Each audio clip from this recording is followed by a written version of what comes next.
Back in early September, KQ2 visited a local business opening up on Messanie Street, looking to bring a positive image to the area. Thank you for joining us for Live at 5. I'm Mary Grace Rice. Now KQ2's Joseph Williams speaking with local community leaders in the area to get their thoughts on why Messanie and Midtown get a negative reputation.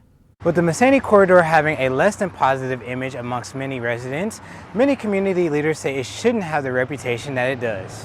But we could go out here on Messanie Street and we can all walk all the way down to 22nd Street and nothing will happen. Words from Pastor Dr. William A. Hedge, who has been a longtime community leader in St. Joseph and whose church also sits 1 block away from the Messanie Corridor. If there's usually some confrontation, it's not because it's Messanie Street, it's because they just have a personal beef with someone and they just happen to be here at Messanie Street. But I feel fairly safe here. According to city data, 2 maps showing where majority of residents live and their income.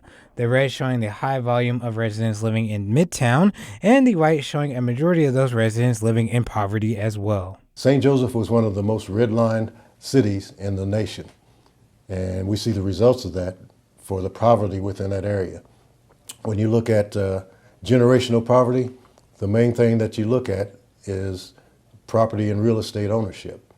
Now, if they were denied the ability to take part in that process and get their own homes, then you can see that they were put behind. Gary Wilkinson, along with Ramadan Washington, using their voices to talk with city council members about fixing up the area in hopes of changing the narrative. Midtown Initiative is an organization that Ramadan and I work with, and we decided to focus on Midtown and getting some of those tax dollars, which residents in those areas pay the tax dollars to, bring them back into the community and try to do something to provide an impetus to improve that community. While the Messanie Corridor has areas that most people consider dangerous, both Hedge and Wilkinson are proud to see that there are residents that still want to invest in the Midtown area and make it a positive place people want to come. The positive things that you can have about Messanie Street are the things that are people trying to do to make sure that people have an opportunity to come and walk up and down the street. We can get other businesses